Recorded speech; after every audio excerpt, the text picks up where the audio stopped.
Welcome back to Xan and Shoob. I know we haven't done much in a little while other than our college football extravaganza, if you've been following. But we thought since the NFL draft is right around the corner, that is an appropriate time to do some draft work. So Shoob and I thought it would be appropriate to do a good two round mock here. And without that being said, we're going to go ahead and get into it.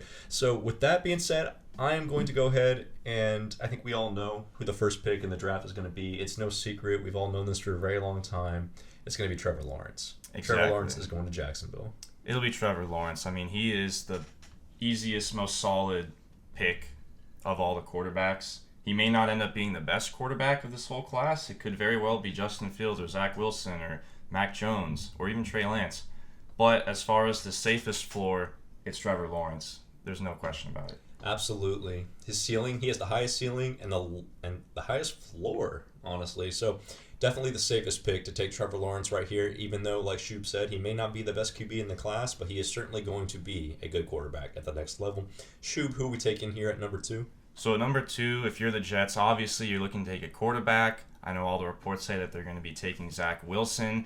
And honestly, in my personal opinion, I don't see too much of a difference between Zach Wilson and Justin Fields.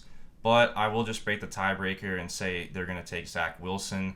You know, either one of them can end up being really good. They both can end up being good. But I'm just going to say they take Zach Wilson. That's probably what will happen. I 100% agree. And I have read reports that Zach Wilson has reached out to Zach Sanchez, Chad Pennington, a bunch of former Jets players just to test the market, see what it was like to be the quarterback of those organizations. So to me, that tells me that the Jets have already contacted Zach Wilson and let him know, like, hey, man, you're going at 2. So I think that's a very, very good pick right there, Shoot. Here's where it gets intriguing right here. 3 with the San Francisco 49ers. Now, there's a lot of intrigue. Everyone knows it's going to be a quarterback. No one knows what quarterback it's going to be. I speculate it could be Mac Jones. I don't think it'll be Trey Lance.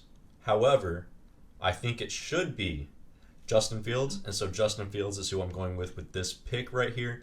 Justin Fields is the most proven commodity at the quarterback position available right now. If you're the 49ers, you're very thankful to be able to get him at 3, especially when Jimmy Garoppolo has been very, very shaky in these past few years. I don't know why people keep doubting Justin Fields' Shoob. I mean, Justin Fields, dropped 4 touchdowns, 300-plus yards on Clemson with a cracked rib. That's not easy. I completely agree. I would 100% take Justin Fields here as well if I'm the 49ers. And also, just to preface real quick, we are doing this draft based off of who we would personally choose, not who we think the teams would choose. Because they may take Mac Jones here, but we would take Justin Fields. That's a consensus pick between the two of us. Absolutely. So with that being said, moving down to number 4. Now, this is where it really, really gets interesting. This is a very tricky pick. So, if I was the Falcons, if I'm sitting here at 4, if Justin Fields is available, I'm sure as hell taking him because Matt Ryan is getting old, and I think that they need to get a new franchise quarterback. If he is not there, I would be looking to trade down. Absolutely. And as she was speculated, I mean, Mac Jones has been speculated to go at 3 to San Francisco. If that does indeed happen, if you are Atlanta, you need to take Justin Fields here to train him as your quarterback of the future under Matt Ryan, to learn for a couple of years. How could you ever pass up this opportunity? When are you going to have the opportunity to draft another quarterback this high?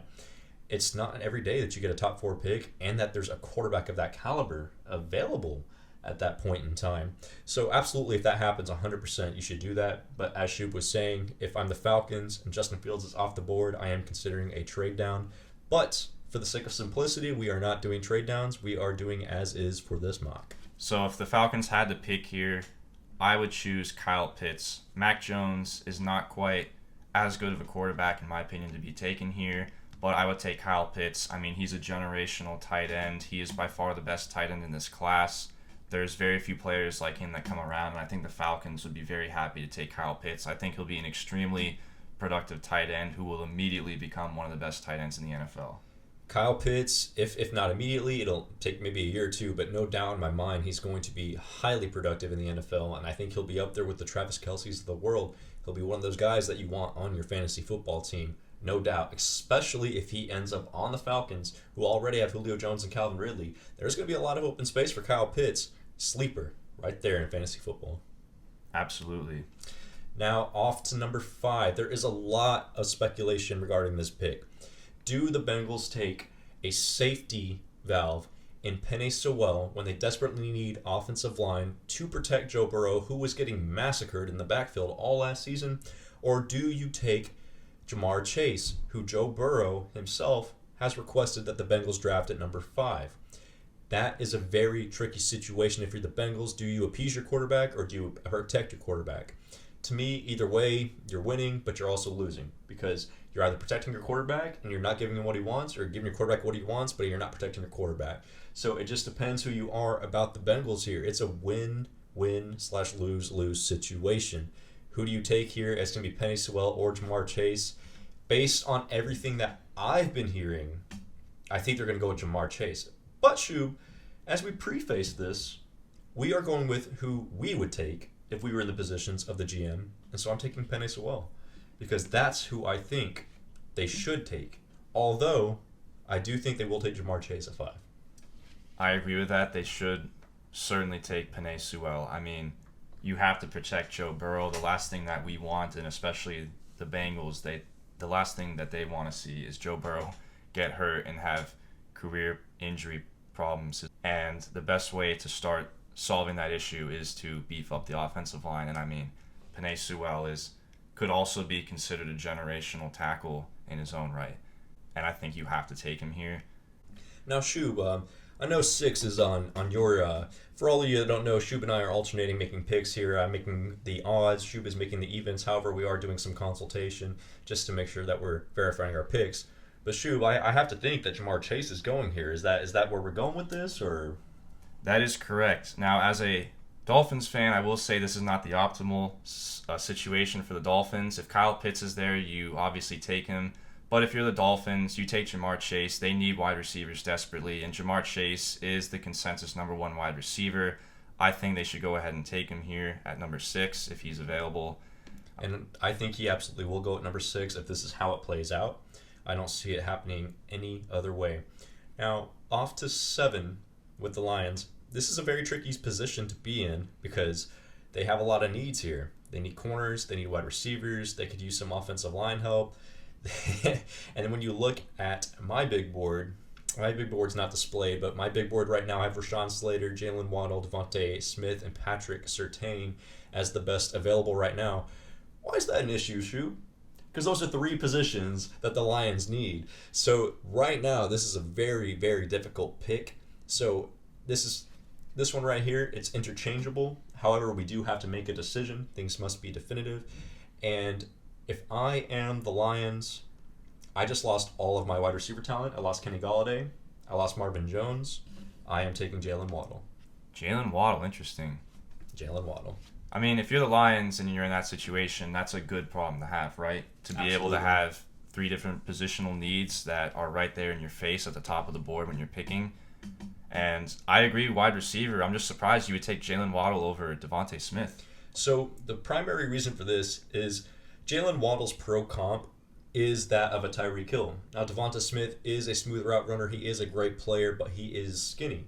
That's always been his drawback. That's what people always like to criticize him for. And you could say the same thing about Jalen Waddle, but Jalen Waddle makes up for it with that crazy cheetah-like speed. If you use Jalen Waddle correctly, we saw what he can do at Alabama. You get it to him on a drag route or a quick slant. All he has to do is make one guy miss, and it's over. So for me, that is the optimal pick at this point in time. However, Devonta Smith right there, not a bad pick at all. Either way, this is why I said there's so many interchangeable people. When I listed those 4 that we went into before I even made this pick, it was just dealer's choice at this point. Interesting. Okay, so now with the Panthers, this is where we will probably see the first defensive player taken off the board, right? The Panthers' top needs are tackle and corner and linebacker. If I was the Panthers here and if Micah Parsons is on the board, I would actually take Micah Parsons here. I know you could really make a good case for Rashawn Slater, but if I'm the Panthers, I'm actually going to go Micah Parsons here because I think Micah Parsons is the best linebacker in the draft class, and I feel like he's a guy that can just immediately upgrade the defense being at that position. Micah Parsons is an absolute freak athlete, sub 4.4 speed as a damn linebacker. crazy athlete, jumps off the sheet. The only thing that has troubled him are those problems with his character. Yeah, if you want to read up on that yourself, you can, but be wary. But without that consideration, if we're talking about pure football talent, he's absolutely a top 10 prospect. However, I think it may drop him on draft day, but I don't think it's a bad pick here to Carolina at number 8, especially now that Luke Kuechly's been gone 2 years. They definitely need that presence in the linebacking core. So I have no problem with that at all. So let's move on to Denver. Now, this is an intriguing pick because I think Denver is a trade-up candidate when we come to quarterbacks. Denver very well may try to trade up given the situation. However, now I look at it a little more deeply. The teams ahead of them don't really desperately need quarterbacks, so Denver is the perfect place to kind of stay put. The only reason they would have to trade up is to avoid another team trading ahead of them. So for me, I think Denver right here is desperate for a quarterback. I know they have a couple of needs. They need offensive line. They need corners. They need a lot. But ultimately, at the end of the day, what does it come down to? What defines your success? Your skill at the quarterback position. Now, here is where it gets really tricky. Is it Trey Lance or Mac Jones, Shoob? I would go Mac Jones here without a doubt. Mac Jones without a doubt. And it just entirely depends on what the front office wants for their quarterback. Do you want that typical pro-style passer, or do you want someone who has that ability to run the ball? I say they're thinking pro-passer. Mac Jones it is at number 9. You can make a really good case for Trey Lance here. I'm personally not as high on Trey Lance, but I think Mac Jones is a safe pick here at quarterback at number 9. If he's in that situation and the Broncos are choosing between Mac Jones and Trey Lance, they'd have to be elated to be in that position. Absolutely. So I don't mind that pick at all. At number 10 for the Cowboys, it's tough because you have players like Devontae Smith that are still on the board here, but that's not a positional need for the Cowboys. The Cowboys do, as we talked about off camera, do need some offensive line help. But if I'm the Cowboys, I think cornerback is just a glaring need that they need to plug in immediately. And Patrick Surtain is right there at number 10. I feel like that's a perfect landing spot for him in Dallas. So I'm going to say the Cowboys take Patrick Surtain the second.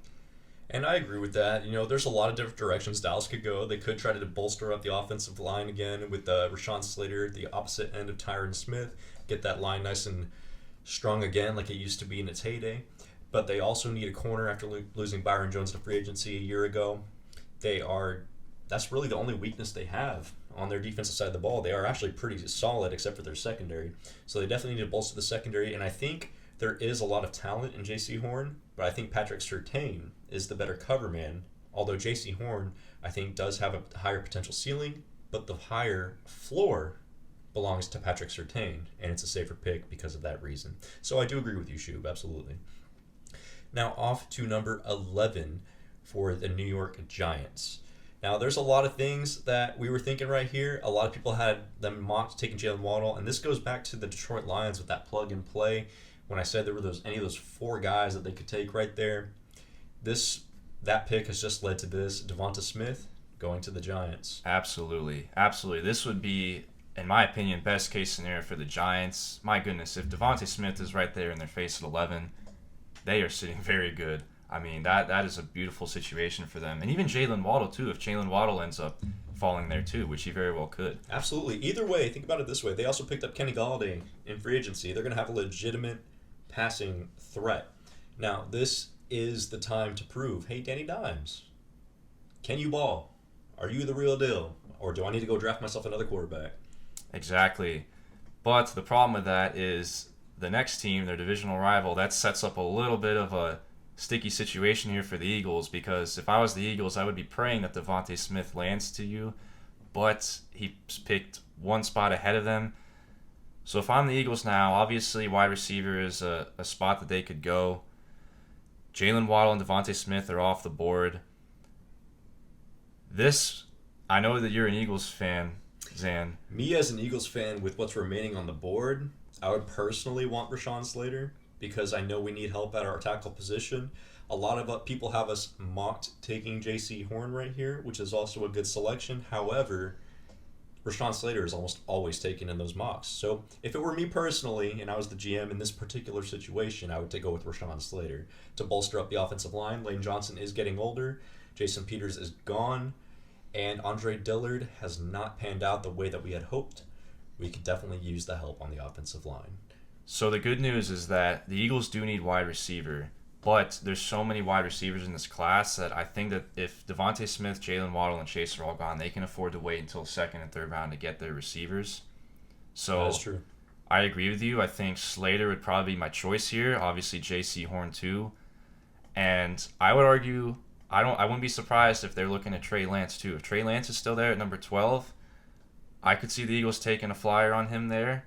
It could be potentially worth it. If I was them, I probably wouldn't do that. So I'm going to go the safe route here, and I'm going to say the Eagles take Rashawn Slater at number 12. All right. And then me as an Eagles fan, I do follow them a little more closely than the other team, so I do know that they're not thinking quarterback at that position, thank God, even though there was speculation for it about a month ago. So, hey, you never know. Let's hope not. Let's hope not, or at least for my team's sake. But anyway, off to the LA Chargers. That just doesn't even sound right. I know it's been a couple years, but it doesn't sound right. LA Chargers. But anyway, back to that. They pick at 13. They have a lot of needs, Shoob. They need to protect Herbert. They need to get Herbert some additional weapons other than Keenan Allen. And Keenan Allen has an issue with his durability at times. They need some help in their secondary. Their secondary is not very good. Where do we go right here? I'm thinking Christian Darrisaw is the best pick for this situation, as there is a steep drop-off between the next tackle prospect and Darrisaw. I think the Chargers have to capitalize and grab Darrisaw right here. I agree, and that would also be a tough draw for the Chargers if Slater is taken by Philadelphia, one spot above them. And that was definitely one of the more, I'd say, irregular picks, in taking Slater at 12 for the Eagles. But if they do that, if I was the Chargers, I'd be a little upset because if Slater's there for them at 13, that would be terrific for them. But as you said, Darrisaw is not that much of a drop-off, and I think you have to capitalize on it. You got to take him before that drop-off there. That's a good pick. So now Minnesota. Minnesota is really... There's a lot of things you can do with Minnesota. A lot of things you can do. Their biggest team needs are interior offensive line and edge rusher as well. The problem with interior offensive line at the center and guard position, there's not really any guys that are worth taking this high. Maybe Elijah Vera Tucker, I'd argue, from USC. And edge rusher is very deep in this draft, especially like a lot of the late first round picks, mid to late first round picks should probably be a lot of edge guys. So if I'm Minnesota, I'm gonna choose between probably Kwity Paye, or I would even argue Trevon Moehrig from TCU. That's a huge reach in my opinion, but I think he's the best safety, and they could use a safety as well. But I think that edge is probably the easier way to go here, so I'm gonna go with Kwity Paye from Michigan for Minnesota. But this is kind of an odd situation for them. It is an odd situation, but you know what? You did get the thoughts right out of my mind, Shoob. Whenever I did mocks, just preparing for this podcast, or this episode, I should say. This is going on YouTube. Kwity Paye is who I had about half the time to the Minnesota Vikings here, so I don't think it's a bad pick at all. I think it's definitely a good estimation as where they would go. I also had Elijah Vera Tucker going there. Either one of those two seems to be a fitting option for the Vikings at this position. I think it's a good pick. Now off to 15, the Patriots. Now, their highest need is a quarterback right now. There are some rumors circulating that they are trying to trade for Jordan Love at this moment in time. As we are currently recording this, no such trade has been made. So we have to be under the guise that New England seems to think that they can address the quarterback problem outside the draft. So I don't think that they're going to go with a Trey Lance in this particular scenario. However, who knows? If Trey Lance actually falls this far, that could be their guy. They're just not that high on Mac Jones from what we've been kind of hearing.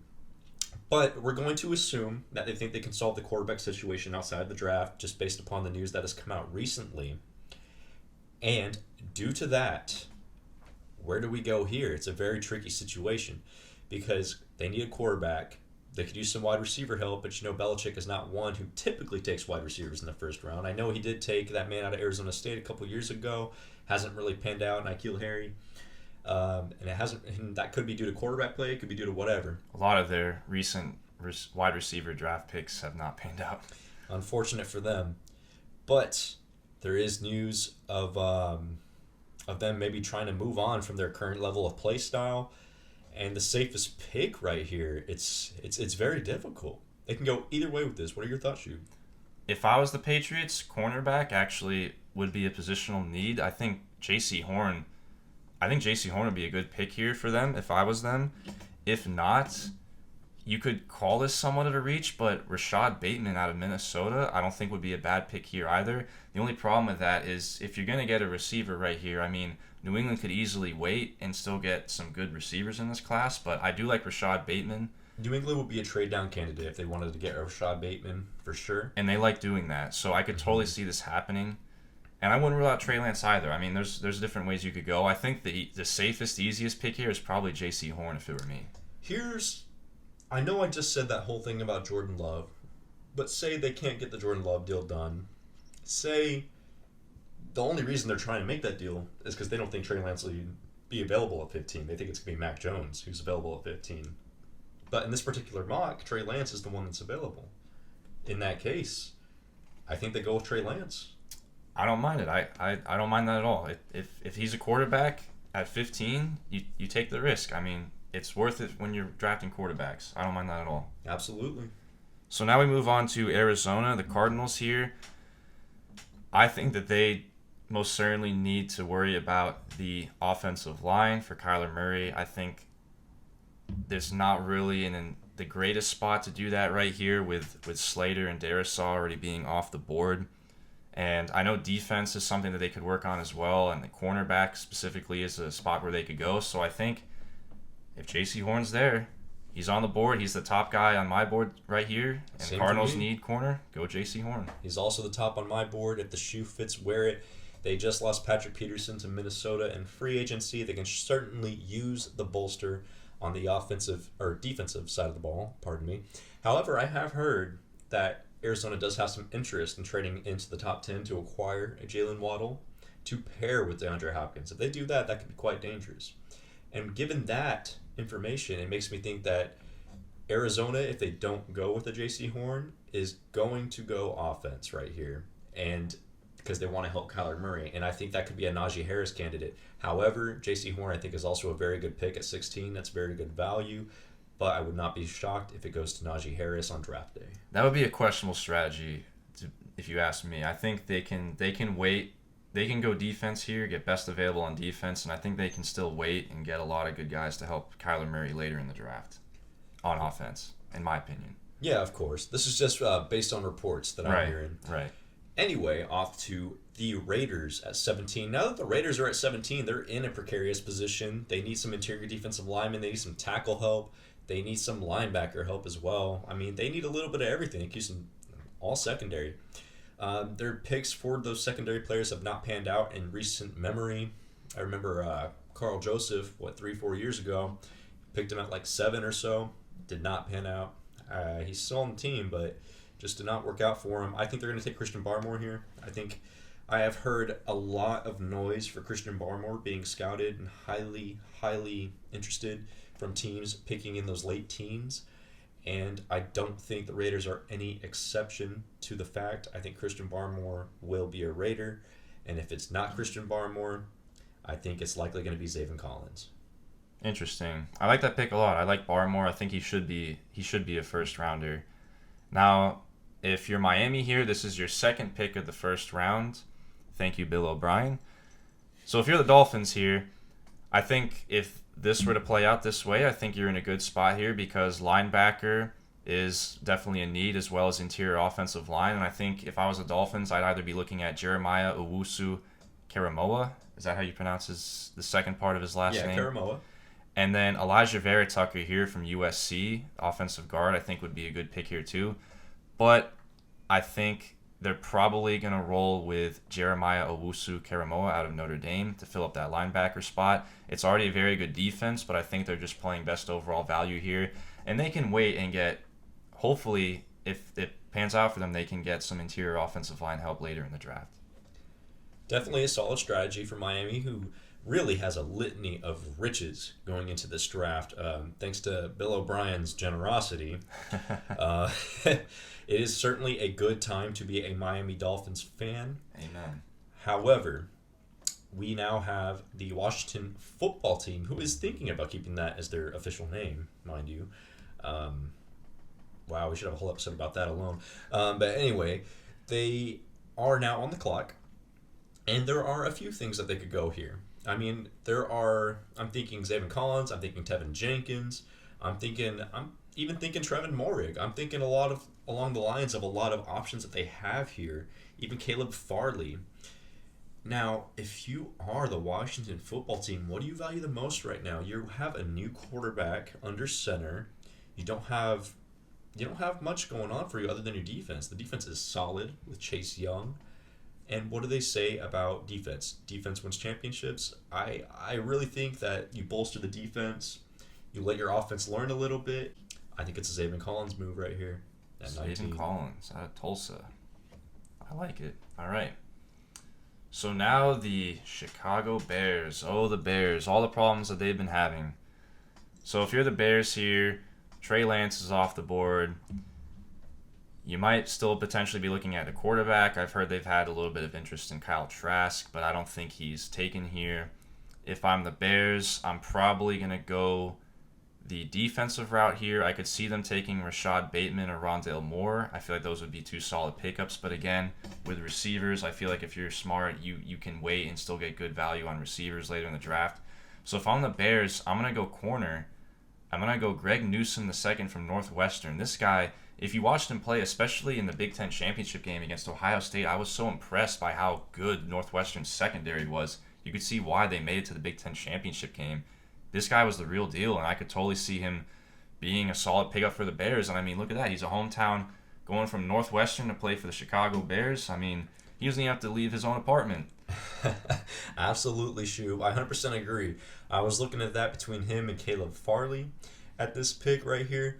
And given that there's no quarterback available other than Kyle Trask, and I don't think they would take him in the first round, I think it's definitely a good pickup for the needs that the team requires. But Chicago is definitely a trade-up candidate. I agree with that. And also, I do want to preface here, too. Caleb Farley, I was like 50-50 on these two guys, but I'm going to go with Greg Newsome just barely over Caleb Farley. But I could totally see the Bears picking up Caleb Farley right here as well. And he may not necessarily drop this far in the real draft. So one thing I like about Newsome is he is a more complete corner, and what I mean by more complete corner is he has played the position much longer than Caleb Farley. Caleb Farley has only played cornerback for 2 seasons. So Caleb Farley, yes, he has a very high ceiling, but you know who has a higher floor? I think it's Greg Newsome. And I think he's a safer pick, but I think the higher potential pick is Caleb Farley. Overall, it's not bad to be safe when you're picking in the first round. And he's a Northwestern guy. He's a Chicago guy. Exactly. Bring the man home. Bring the man home. Now, for me, the Colts now have Carson Wentz, a man who has been plagued by injury, who's been plagued by a decline in his confidence, and he just needed to get out of Philadelphia into a better situation. He has T.Y. Hilton. He has Michael Pittman. He has Ali Cox. He has some pieces to work with in his lineup. The Colts have a very good defense. Very good defense. I think you protect Carson Wentz and you go with Tevin Jenkins, offensive tackle out of Oklahoma State. Interesting. Yeah, I don't mind that pick. I think Tevin Jenkins is one of the best tackles on the board here. I also think the Colts could go edge rusher as well. I could see them going that route as well, but I don't mind Tevin Jenkins here. Certainly protecting your quarterback is always a big priority. So I agree with that. If the Colts had learned that lesson about 8 or 9 years ago when they first drafted Andrew Luck, I think his career could have panned out a lot differently. But absolutely, and that's a whole nother reason for the Colts to protect the quarterback they have now. Better late than never, and I like Tevin Jenkins here. He's definitely a guy that's risen up the draft boards lately, and he will most likely get taken in the bottom half of the first round. So now, if you're Tennessee here after your divisional rival, the Colts just went, I think if you're Tennessee, you still got to look at cornerback. Greg Newsome's not there. Well, good news, Caleb Farley's there. So if I'm Tennessee, I think this is an easy situation here. You got to go Caleb Farley. Cornerback is a glaring need for them, so I think that's an easy plug and play right there. Absolutely, I agree. And, I mean, you could consider a safety here, but why do that when you have a guy, as we just recently discussed, who has a higher potential ceiling.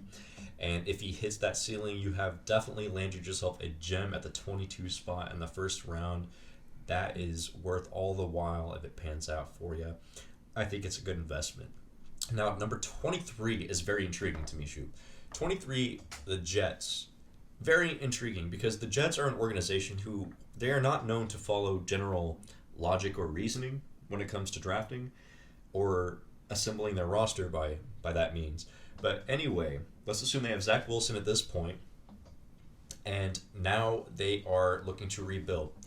So, do they bolster the offense, or do they help the defense? Do you help your young quarterback, or do you try to develop your defense? I think early on, for the sake of your quarterback's confidence, you're going to try to help him out. They just signed Corey Davis, and they've made a few other acquisitions at the wide receiver position to make sure that Zach Wilson is well taken care of. I think the best thing for them to do in this situation, well, I wouldn't say it's the best thing to do in this situation, but I think what they will do, I think they're going to go with Najee Harris. Really? Najee Harris? I think they will. I think the Jets, because who is their starter running back right now? They don't have a powerful, true, bona fide option at the running back position. Najee Harris was a dominant force in college football. He's Derrick Henry light. I'm not saying he's Derrick Henry. He is the light version of Derrick Henry. He's still a good player in his own right. He can pass catch. He's a powerful runner. But I think the Jets are the type of team that would absolutely spend a first-round pick on a running back. Man, what are you saying, dude? You think Frank Gore was... You don't think Frank Gore was a power running back the last 3 years with his cane out there, a running back on the field? Unfortunately, Adam Gase may have thought so. But, No, Najee Harris, I could totally see that happening. I'm personally not a fan of running backs this early. I think you can wait a little bit longer and still get solid running back production anywhere in the mid-rounds of the draft. But, I mean, Najee Harris could be an absolute freak of nature in the NFL, sort of like how Derrick Henry ended up panning out. So I don't mind that right here. If I'm the Jets as well, I could also see them going cornerback. If Newsome or Farley are still on the board, I could see them going that route as well. Absolutely. If they're still on the board, yes. And I could also see them going linebacker or even offensive tackle. But I don't mind Najee Harris here. So now if you're the Steelers, there's been reports that the Steelers are really looking at a running back in this spot. And if Najee Harris just went off the board, I'm sure maybe they'd be thinking, oh, well, we can just get ETN. But if I'm the Steelers, this is what we would do. If I'm the Steelers, I'm not taking ETN. If I'm the Steelers, I think I can wait. I don't think this is what they will do, but this is what I would do. If I was the Steelers right here, I would go Elijah Vera-Tucker. I'm going to go for the value play here. They could use that interior help there on the offensive line. So I'm going to go Elijah Vera-Tucker for the sheer value pick here. And you can get your running back to replace James Conner. Mm-hmm. I see what you're saying here. You know what? With Vera-Tucker going there at 24, you are replacing Pouncey, who recently retired. Very good offensive lineman for them. The Pittsburgh Steelers have had a good offensive line for as long as I can remember. So they definitely would like to keep that going by the addition of Tucker.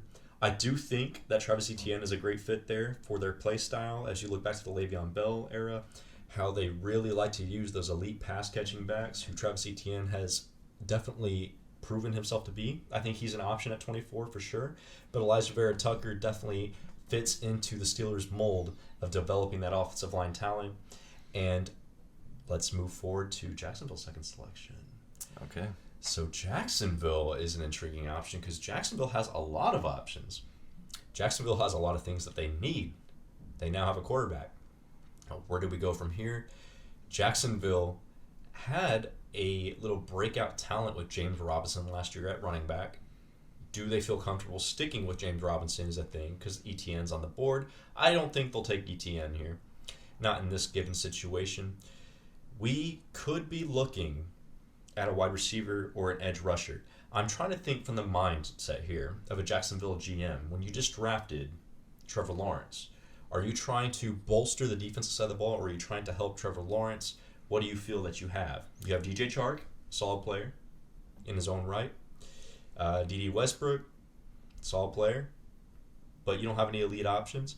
Granted, right here, I don't think there's a great wide receiving option. So let me stop pitter-pattering all around this. Let's get to the pick at hand. I think the best available here is Trevin Moehrig, and that's who I'm going to go with. get the safety. That's exactly who I would pick too. And I know a lot of people would consider this a reach, but I think Trayvon Moehrig is a great pick here. I think he is the best safety in the class, and I think he is worthy of being a mid to late round pick. I also would say if Tevin Jenkins was on the board at this point too, that would be a great pick as well for the Jaguars. So I like that too. Moving on to Cleveland. Cleveland here, I think just screams edge rusher, and man, there is a plethora of edge rushers here for your Cleveland. So it's basically take your pick. If I'm Cleveland, Phillips out of Miami, Jalen Phillips, I think he is the best edge rusher at this point, so I'm going to go with him for the Browns. I can absolutely see that happening. I don't see Phillips falling out of the first round. And then definitely with the Ravens lurking, also in need of an edge rusher, Cleveland pulling the trigger on an edge rusher makes all the sense in the world to me. I like the pick. Now, the Ravens are now on the clock at 27. They have a lot of glaring needs. Wide receiver, they need an edge rusher, as we just discussed, and they even need some offensive line help. But to me, I think the Ravens are confident in Lamar Jackson's ability to move around in the backfield and escape pressure. I think they will not prioritize offensive line in the first round. I think they will go with a wide receiver. Now, the only thing I am torn with here, Shoob, is it Kadarius Toney or Terrace Marshall? That's what I'm torn with. They have a speedster in Hollywood Brown, and they also need, so they have the vertical threat, but they also need a true wide receiver. There could be a slot option. Kadarius Toney is an elite human joystick, can make people miss in the open field. Terrace Marshall is your more prototypical 6'4", go up and get it type of receiver with the route running. If you're the Ravens GM, what are you thinking here, Shoob? I think the edge rusher is too much of an issue to not be addressed here, especially with the amount of edge rushers that are on the board here in this spot. But if you want to add to that prolific offense that could just be absolutely nasty next year, with Lamar being back at what we assume will be back to his rookie year self. Also keep in mind, the Ravens have another first rounder coming up. Yes, actually, that's a good point. This was breaking news. Just before we started this mock, the Chiefs traded for Orlando Brown, and they sent the 31st overall pick to Baltimore and a few other picks for Orlando Brown. So now Baltimore owns 31. So for me, I do see what you're saying about an edge rusher, but I think the value that's available for the top-end wide receivers is more valuable than the edge rushers, especially when there's so many edge rushers, as you were saying, that you can probably get later on. Especially in maybe even potentially the second round or with your later first round pick. I think the option here is a wide receiver, and I'm going to go with Terrace Marshall. Terrace Marshall, nice. Actually, so now after knowing of the Kansas City trade, I actually do agree with this strategy now, because now they can do this and then they can definitely get one of those edge rushers at 31. Mm-hmm. So that's actually a great strategy from the Ravens. So I agree with that. Good pick. And then at 28, now the Saints. The Saints, they're kind of an interesting situation. I've heard they thought about maybe potentially looking at Kyle Trask here at the back end of the first round. I don't know if I would do that. I think they can wait even to the second round and still get him. I think when they have Winston and they're paying Taysom Hill all that money, there's no way you take Trask here. Exactly. That was my next point. It wouldn't make a lot of sense. Right. Know? Right. So if I'm the Saints now, I'd be looking at corner. If I was them, I would probably go with Newsome or Farley if they're on the board, but since they're not in this situation, I'm going to go to wide receiver here. And I'm going to go with Rashard Bateman. I think at this point, he's the best wide receiver on the board. Now, I know they can wait. I've been saying that all draft, that you can wait and get another wide receiver there. But the Saints are you're kind of in this awkward state right now, just as a whole. And it's kind of hard to peg what they're going to do. So if I'm them, I just go Rashad Bateman here. I don't like this that much, but that's what I would do if this mock played out the way that it does. Definitely understandable, and it's definitely not a bad pick at all. The only other option I would consider there is Kadarius Toney. I think a wide receiver is a good option. It just depends on what you want to run with your system. They have Michael Thomas. They have a very good look. But now let's move to the Packers. The Packers here just re-signed Aaron Jones for a lot of money. I don't think they'll be in the ETN category here. I think they kind of owe it to Aaron Rodgers to offer some protection. I think they're going to go with Liam Eschenberg out of Notre Dame. More so because Aaron Rodgers has been disrespected or felt disrespected when they took Jordan Love last year. And he has been a franchise guy for them, and he has proven to be consistent moving forward. I don't mind that pick at all. It's always a good idea to protect your quarterback. They could also get wide receiver here too as well. So at number 30 here for the Bills, again, I think edge rusher is just a glaring need. I think it's just staring you right in the face. It's the perfect spot to be for edge rushers, and I think Azeez Ojulari from Georgia, next best edge rusher available. I think that's where they go here. Buffalo needs to get that position, and they can have a pretty good team going into next year. Not to mention who's up next, the Baltimore Ravens, who need that edge rusher, so it makes sense for them to snag one if they need one right there. Now, when we look at the Ravens situation gets a little more tricky. A tackle has just gone off the board, an edge rusher has just gone off the board. Your pickings have just gotten a little bit slimmer. So if you are the Ravens in this situation, what are you expecting? What do you want to do? You really need an edge rusher. To me, I'm looking at Jason Owe or Joseph Asai here. However, it seems like a reach at 31, but given the Ravens situation here, unless they plan to trade back, I don't suspect that it's going to be able to play out any other way, especially since they already have a wide receiver when Kadarius Toney and Rondell Moore are on the board. I think it's going to be a play for Joseph Asai. All right, so next up to number 32, the defending Super Bowl champions, the Tampa Bay Buccaneers. Is it that obvious? Because if I were them, it is, yes. But what would you do? If we're thinking on the same page here, if I was them, I think this is where I finally break the running back barrier here, and I would go Travis Etienne. Exactly. So we are on the same page. If I am the Bucs here and Travis Etienne is available at 32, I have absolutely... my day is made.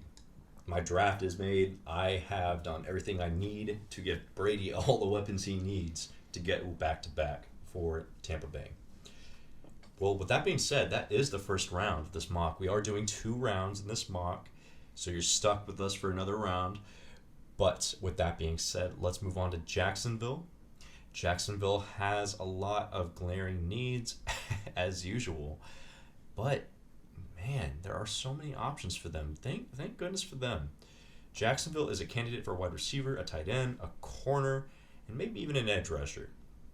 Now, for me, there are 2 really good wide receivers that really stand out right here, being Kadarius Toney and Rondell Moore.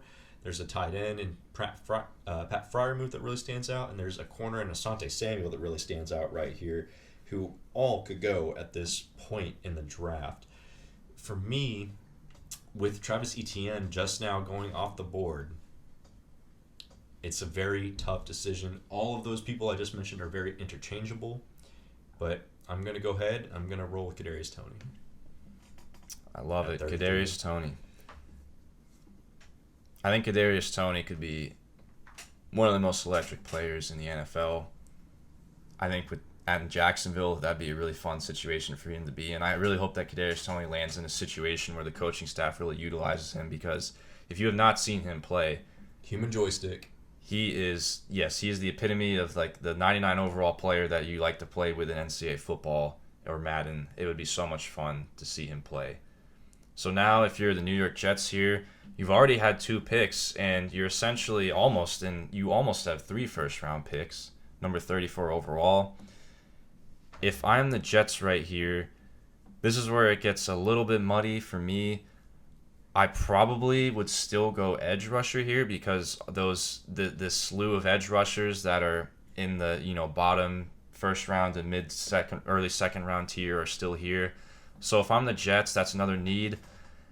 It'd be between Jason Owe from Penn State and Gregory Rousseau from Miami. I'm going to go with Rousseau from Miami. I've liked him from the beginning. I think he was a solid player in college. So I'm going to go with Gregory Rousseau to the Jets. And definitely a solid pick. He's the second best edge rusher I had left on my board, which doesn't really mean anything. I mean, these things are very interchangeable, and it's all a matter of opinion. This is where it starts getting muddy. Exactly, yeah. And Rousseau has proven to be a commodity for that Miami defense. I mean, he was projected as a first-round pick going into the season. So it's definitely not a bad pick at that point in time. And look at that. I mean, the New York Jets practically have 3 first-round picks. Let's hope they hit for their So sake. far, we have them taking Zach Wilson, Najee Harris, and Gregory Rousseau. Very solid draft so far for the Jets. I mean, when you have those picks, it's hard to not be satisfied if you're getting up to this point. I think they will be satisfied no matter what in this spot. Absolutely. And if you're the Falcons, picking at 35 here, you can get a corner, you can get an edge rusher, you can consider maybe even a Trask for the future, but I have not heard anything about the Falcons and Trask. So I'm thinking it's going to be a corner or an edge rusher, maybe even potentially a running back, but we're not really in running back territory right now, given the talent that's left on the board. So what I'm thinking here is I'm thinking it's an Asante Samuel play. Ooh, I like this.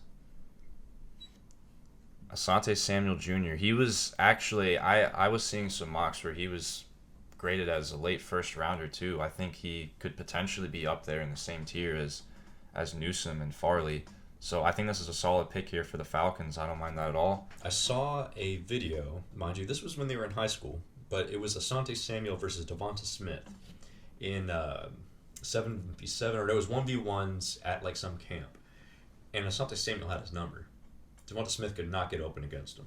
Wow. This was in high school, but it just shows you that Asante Samuel can ball. All right, so if you're the Dolphins here at 36, you've already taken Jamar Chase and Jeremiah Owusu-Karamoah out of Notre Dame. So now if you're the Dolphins, you could go edge rusher here. You could go running back. If I'm the Dolphins here, I would be a little bit inclined to wait on running back some more. But I personally am very high on Javonte Williams, and it would be very hard for me to pass him up here. And if they pass him up here, he won't be there later. Correct, which is why I would probably go Javonte Williams. I'm very 50-50 between him and Creed Humphrey from Oklahoma, because the Dolphins could also use a good center. So I could flip a coin here between Creed Humphrey and Javonte Williams. But I'm going to go with Javonte Williams, and I think that he could end up being the best running back out of this class. I think that could very well be the case. He could absolutely go to the right situation to help him succeed, and that could make him the best running back in the class 100%. Definitely don't see anything wrong with that whatsoever. I think that's a good pick for the Dolphins, and the Dolphins have so many picks to make.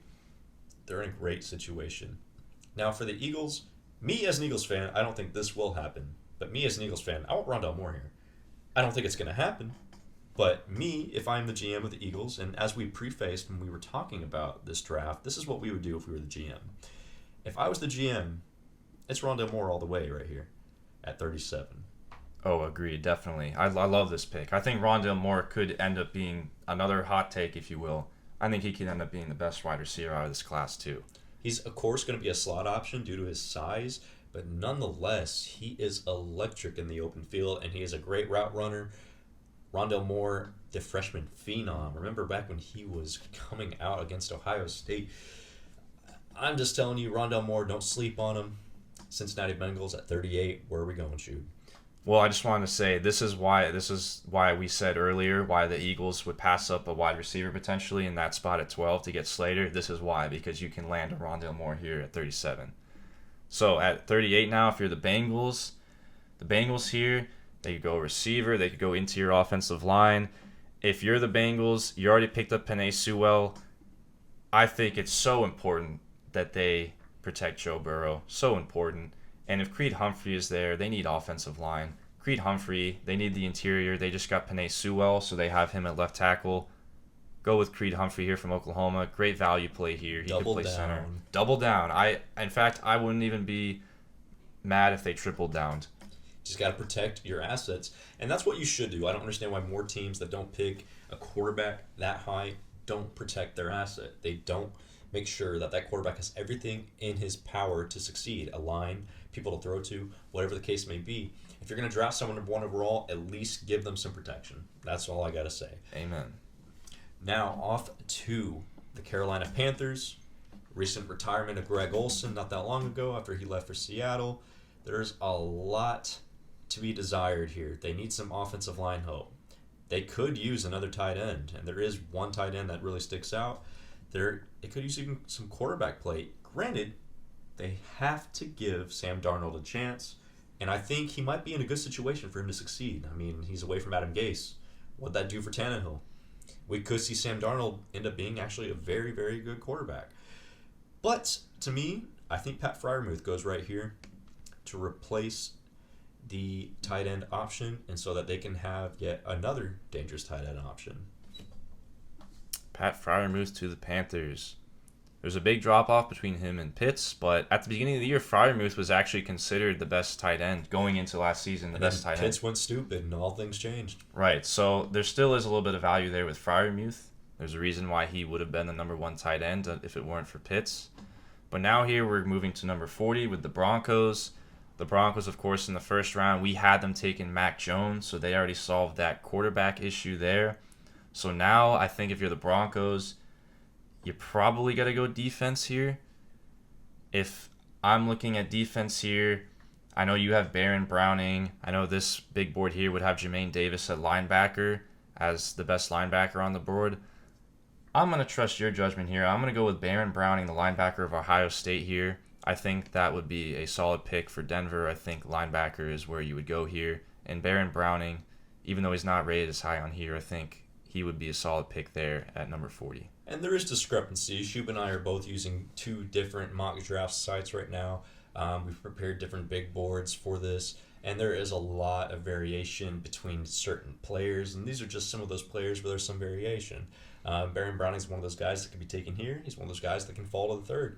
It just depends on where a team values him, but ultimately, Baron Browning right here is not that bad of a selection if you're going to go with a linebacker. The only other consideration that we would do right here is probably Nick Bolton or Jamin Davis, as it's stated right there on the screen that you see, because those are the other 2 linebackers that should be in consideration for this spot, but not a bad pick nonetheless, given the logic that we've provided. Let's go off to 41, the Detroit Lions. Now, Detroit Lions need a little bit of everything, some offensive line, some linebackers, a corner. Where do we go from here? Oh, man, it's actually a very tough situation when you look at it in depth based on who's left. But I think right here we can go with Dylan Radins. Now, they just got Jared Goff, and they need to protect Jared Goff and to give him every chance possible to succeed, because ultimately you don't want to lose the trade that you just made. So you want to get a return on your asset, and you're paying Jared Goff a lot of money. Protect him. Make sure he can succeed. Dylan Radins, 41. Now, if you're the Giants here, you just fell in love with having Devontae Smith fall into your lap at number 11. So now, if you're the Giants, I think you probably should go defense here. And I think linebacker is a good way to go. I think Jamin Davis from Kentucky, Nick Bolton from Missouri are on that board. Jason Owa from Penn State. I'd probably go with the value pick here, and I think Jason Owa from Penn State at edge. I think that's the pick right here for the Giants. And so far, I'm a big fan of the Giants. 2 picks right here. I think they're just going value, and I think they got 2 great picks there so far. Tremendous value at the position. Definitely a 2nd round to late 1st round talent in Jason Owa. I think the Giants are definitely loving their draft to this point. Devonta Smith and Jason Owa, they're not complaining, especially after making acquisitions on the defensive line in offseason, getting Leonard Williams. They are definitely looking like they're going to contend in the NFC East this year. Definitely. Now off to 43, San Francisco 49ers. Now they need some edge rushers, interior offensive linemen, and corners. Let's look at this. That's some of the best people that are left on the board. So for me, I don't know why a lot of people don't talk about this, but Landon Dickerson is someone who I think he gave up 1 sack in his entire collegiate career, and he started for 3 years. When you play Alabama, you play big boy ball, you play against good teams. To me, that speaks volumes. You're playing against future pros. I think it's a Landon Dickerson type of move right here. Interior offensive line. All right, so now number 44 to Dallas. Of course, we had the Cowboys taking Patrick Surtain at number 10 overall in the 1st round. So they addressed cornerback. Now here you could go edge rusher, you could go offensive tackle, interior defensive tackle as well. So I'm looking here. There's a couple very solid offensive tackles that are on the board. Now we've kind of gotten past that 1st tier of tackles, and now we're down to kind of like that 2nd tier. Samuel Cosmi from Texas and Alex Leatherwood from Alabama are certainly on there. I've seen Leatherwood fall very far in draft boards, He at one point was considered a first rounder. If I'm the Cowboys, why not take the risk here? He is an Alabama guy, the Nick Saban product. I would take the risk on Leatherwood right here. I know he may fall in real life. We're not sure. He could be considered a first rounder. But I'm going to go Leatherwood right here for Dallas. They could use that help on the offensive line. That should be improved no matter what next year with those guys coming back from injuries. I do have Leatherwood as 67th on my board. A lot of things that I heard about him are like more character issues than anything, or like he's a little bit lazy. Oh, then he's perfect for the Cowboys. That's true. I've heard he's a little bit lazy, although he has all the talent in the world, just as he was a 5-star prospect coming out of college or high school. That just screams Dallas Cowboys. That screams Dallas Cowboys now, doesn't it? Off to the Jacksonville Jaguars, who have yet another pick. They practically, they're picking 3 times in the top 45. That is so far we have them taking Lawrence at 1, Moreg at 25, and Kadarius Toney at 33. Oh, I misspoke. They're picking 4 times in the top 45. They are definitely in a great position in this draft. And to me, where do you go here? You could use some offensive line, but the offensive line talent is dwindling at this point. You could use a running back, but do you really want to reach for a running back at this point? They could be a trade down candidate in this point. As a corner, do you really want to grab like an Eric Stokes here or Melifonwu from Syracuse? If I'm them, I don't want to grab him at 45.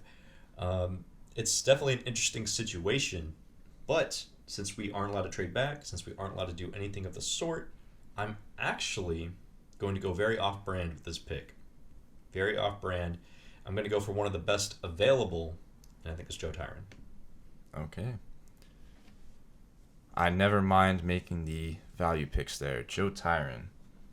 Hopefully he ends up on here. These big boards are different. There he is. So now if you're the Patriots in this spot, we had them taking Trey Lance at 15th overall. If they hadn't gotten a quarterback up to this point, I think this is Kyle Trask territory. But since we have them already taking their quarterback, if you're the Patriots, they definitely have some holes, some definitely some needs that they need to solve. It would be hard for me to ignore the cornerback position, but even more so offensively, I think they need wide receivers. And there's still a good list of wide receivers that are on the board here.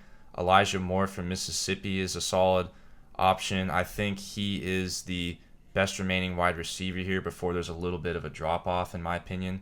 So if I'm the Patriots, I'm going to go offense here. I'm going to go with Elijah Moore out of Mississippi, out of Ole Miss. And that may be a little bit of a curse because the Patriots have not drafted well at the receiver position recently. So let's hope that trend doesn't continue for Elijah Moore's sake if he was to be drafted in this spot. Absolutely. They definitely need help at the wide receiver position. Other than taking N'Keal Harry, they generally don't pick wide receivers very high. However, things have changed a lot since Brady has left, so maybe the draft philosophy of the Patriots changes as well. I think they're going to have to, given the discrepancy they have at the quarterback position now. So definitely don't mind Elijah Moore going to the Patriots here in the second round. LA Chargers at 47. They have a lot of needs as well, primarily on the defense, and they already have their quarterback. I keep thinking of Kyle Trask. I keep saying, I keep thinking in my mind, Kyle Trask is going to go soon. But at the same time, I think he might fall just because of the level of talent that's available. I'm going to go with Ronnie Perkins right here out of Oklahoma. Ooh, great pick. To the Chargers, they do need a little bit of everything on defense to sprinkle on top, and Ronnie Perkins is a great value pick with a lot of potential. I like him a lot, and I think that he can do a lot in the future. I was going to say Ronnie Perkins was one of my favorite sleeper picks here. He was an absolute beast for Oklahoma last year. And if he was on the team going into next year, oh man, Oklahoma, I would pick them as my national title, maybe even favorite. But I think he'd be a solid second rounder there. Now moving on to Oakland, Las Vegas rather. We had the Raiders taking Christian Barmore out of Alabama with their first round pick. So they got the defensive tackle position settled. Now if you're them, this is kind of an odd spot. I feel like there's different ways they can go.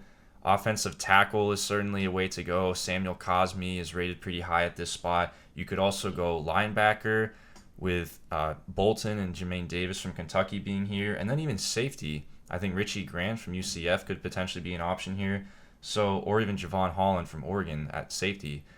But if I'm the Raiders, I'm probably going to go for best available here.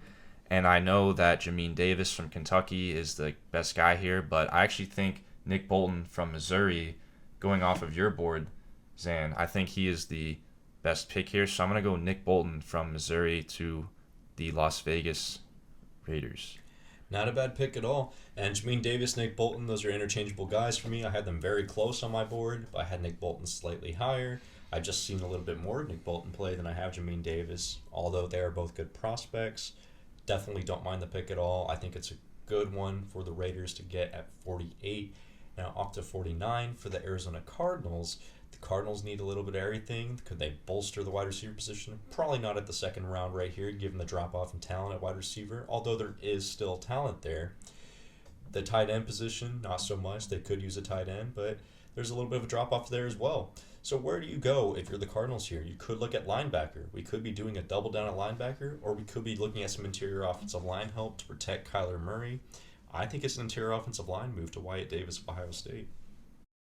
Wyatt Davis from Ohio State. Now, if I'm the Miami Dolphins, that would frustrate me because that's where I probably would be going with the next pick if I was them. But you can see here, this is their fourth pick, like the Jaguars in this second round. So we already have them taking Jamar Chase, Jeremiah Owusu-Koramoah, and Javonte Williams. This could be a point where they could still have waited and still gotten Javonte Williams. If I was the Dolphins, I'd be looking at interior offensive line here. Or if I was the Dolphins, I wouldn't even mind potentially doubling down on wide receiver here. But I think they will wait to do that. So if I'm Miami, this is an interesting spot. I'm probably going to go with Trey Smith out of Tennessee. I know this is not really the greatest position to be in, but I'm going to go with Trey Smith out of Tennessee, offensive guard there. I think they could use the help, and I know that they need it on the interior offensive line, so this is where I would go. But I'm not nearly in love with this pick as I have been with most of my other picks. I have Trey Smith as ranked 101 on my board. I mean, there's a lot of discrepancy with him when you look at boards across and like mock drafts, and people have him going from the third round to the fifth round.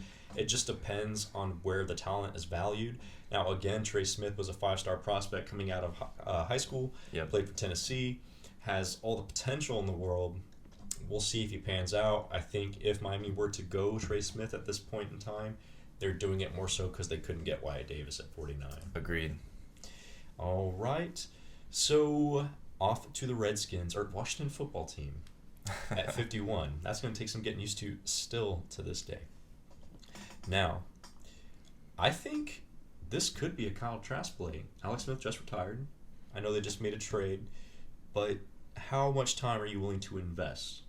Are you willing to get a backup and maybe not have to focus on trying to rebuild and get a quarterback in the next draft, or trying to trade up and lose a lot of assets? Potentially, if that's the case, like maybe you get like the 15th pick. You need to get a quarterback. Who knows? I think Kyle Trask is a safe bet right here if you're not going to go offensive lineman. And to me, it's either Trask or Samuel Cosmi. But for me, I think the safer pick right here, if you are the Washington football team trying to have something solidified for your future, just in case things don't pan out, I think it's Kyle Trask. Kyle Trask. All right, Kyle Trask finally going number 51 to the Redskins. We can stop talking about him as a potential floater pick for every other team now.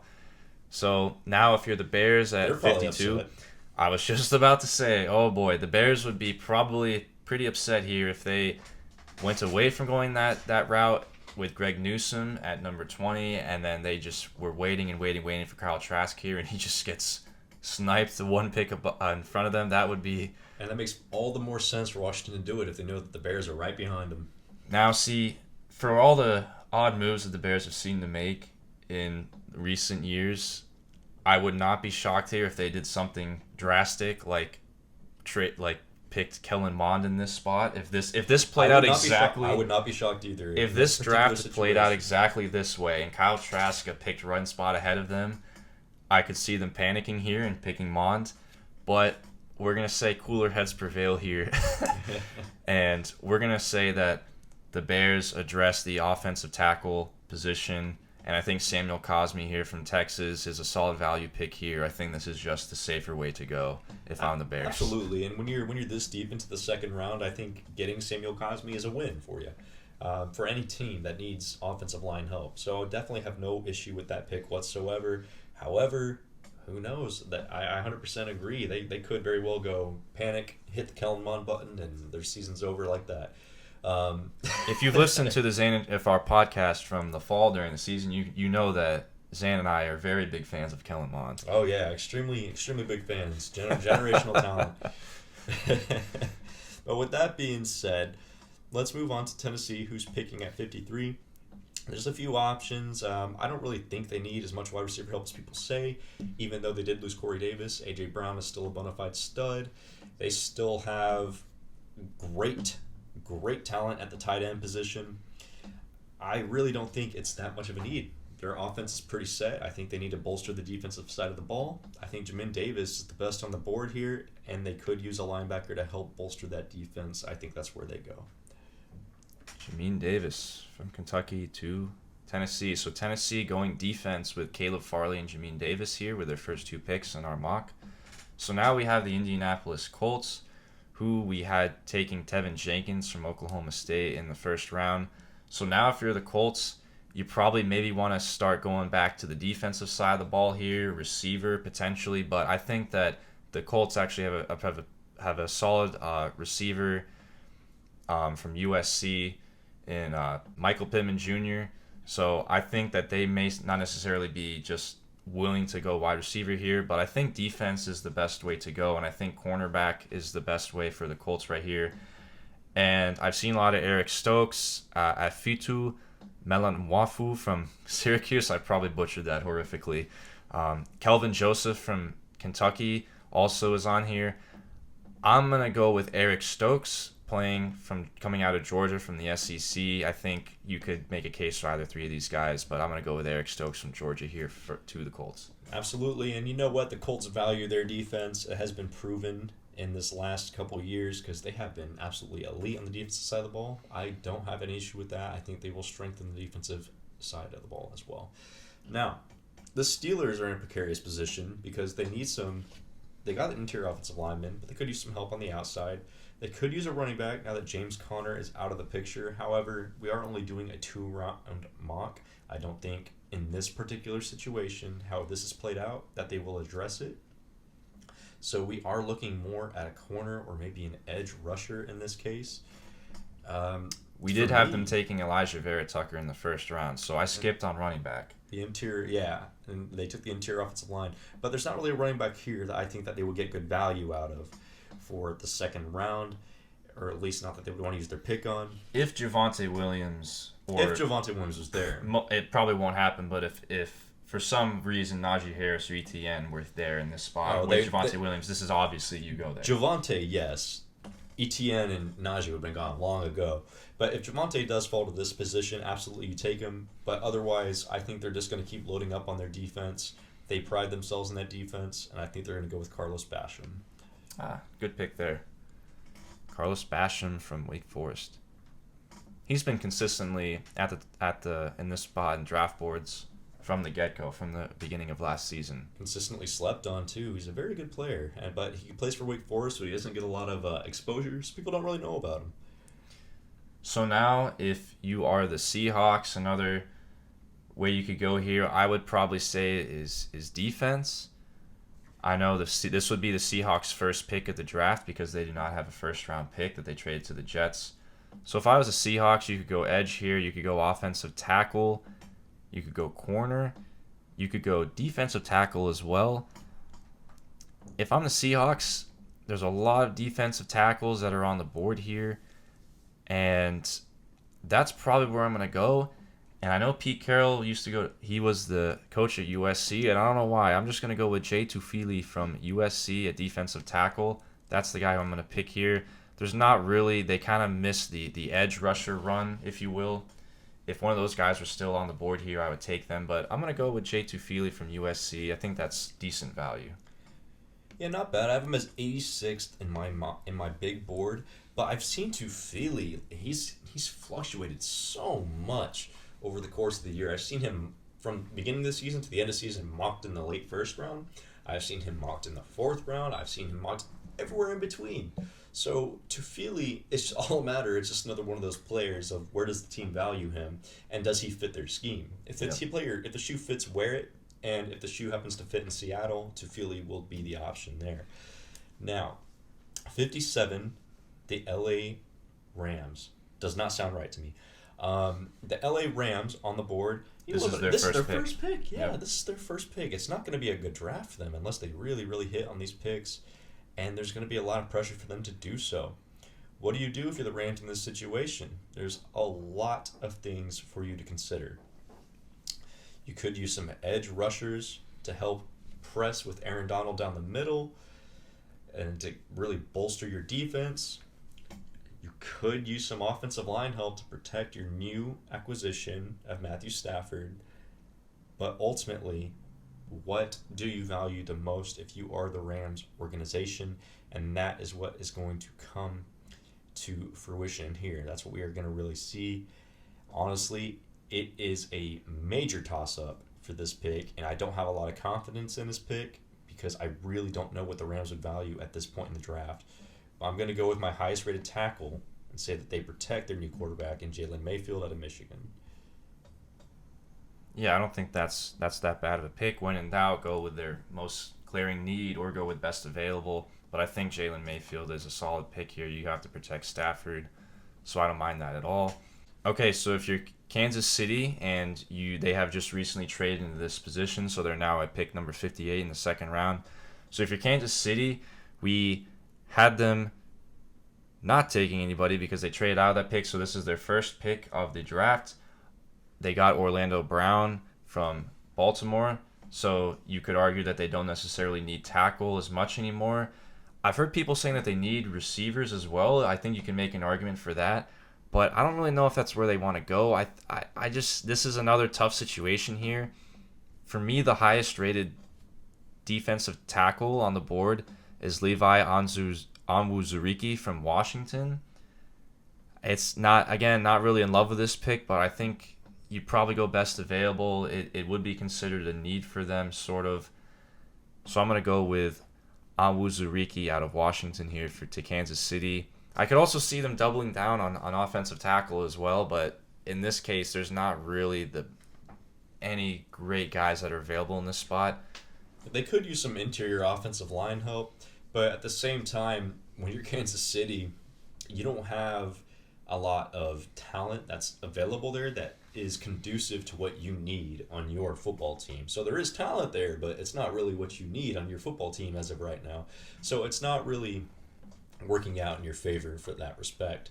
Now 59, the Cleveland Browns. They could use some interior offense or defensive line. They could use some corner help. They could use some help on the offensive line in general.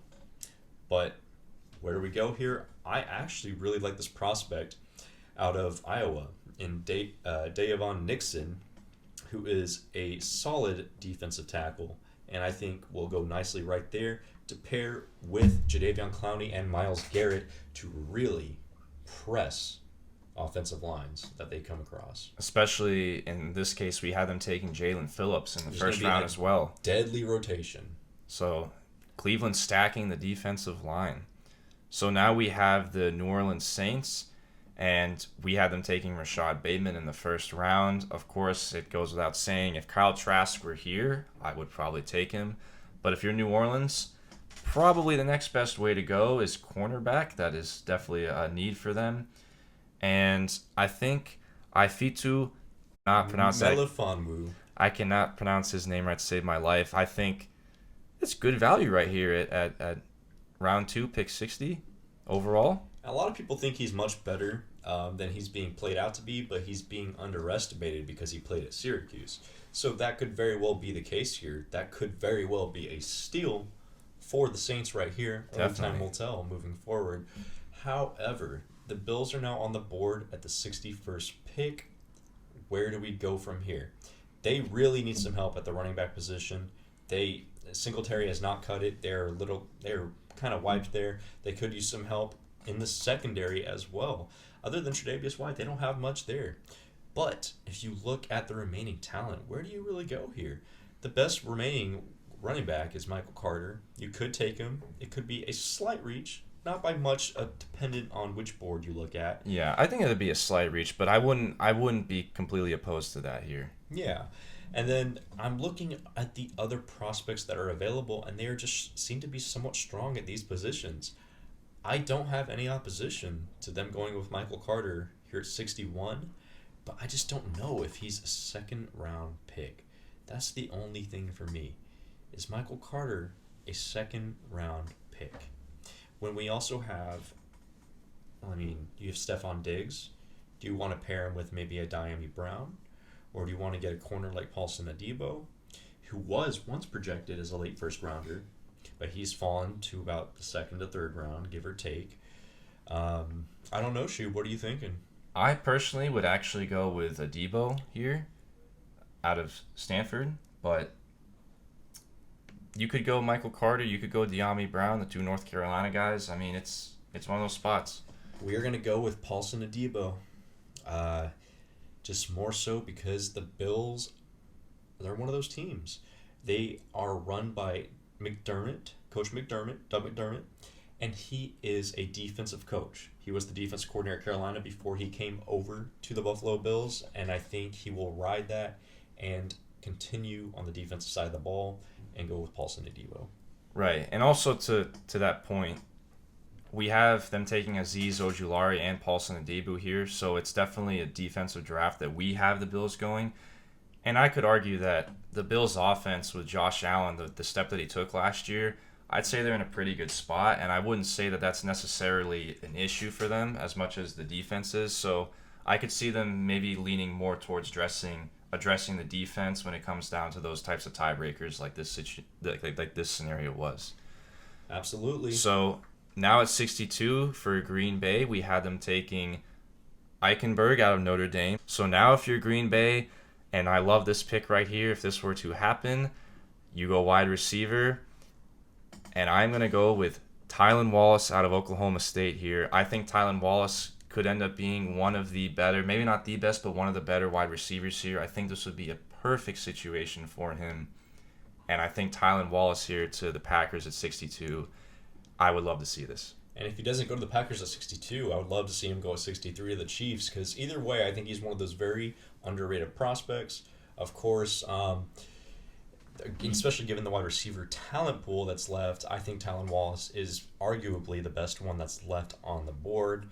And I don't disagree with that pick at all. I think having a quarterback such as an Aaron Rodgers, or even at the next pick like a Patrick Mahomes, will make Tylan Wallace really stick out.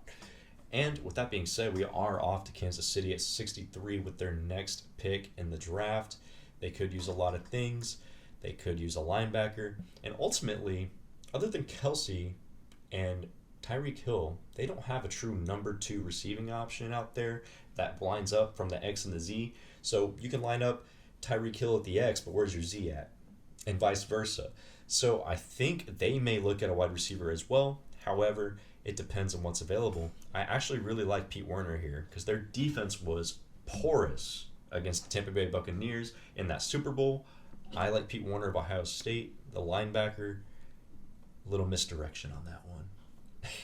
All right, yeah. I mean, he's not rated too much farther down here on PFN's big board. Which, by the way, Dylan Moses here from Alabama, beginning of the year, you would have thought he'd be a first rounder, but it's just kind of shocking to see him fall in a lot of mocks, and he's fallen into our mock up, which most likely will be out of the first round, or the first 2 rounds rather. So now with the last pick of this mock draft, we're covering the first 2 rounds. The Tampa Bay Buccaneers, the defending champions, we have them taking Travis Etienne at 32, which we both love that pick. So now if you're Tampa Bay, it's basically add more riches to the riches. And I think edge rusher could be a place to plug here. There's not really any glaring holes on this team. That's just how good they are, and they're set up to be very good again. I think here you probably try to go best available. I know interior offensive line is a route that they could go.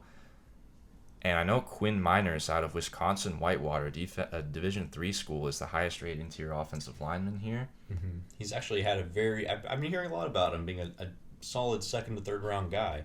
I know my team has been talking to him.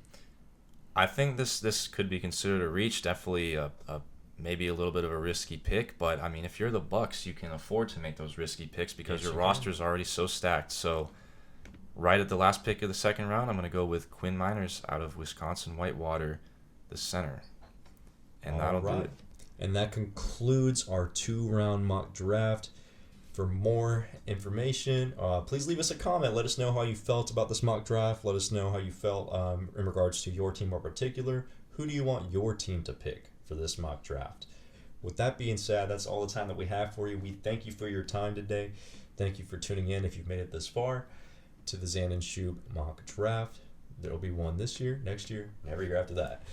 Anyway, peace. See you guys later.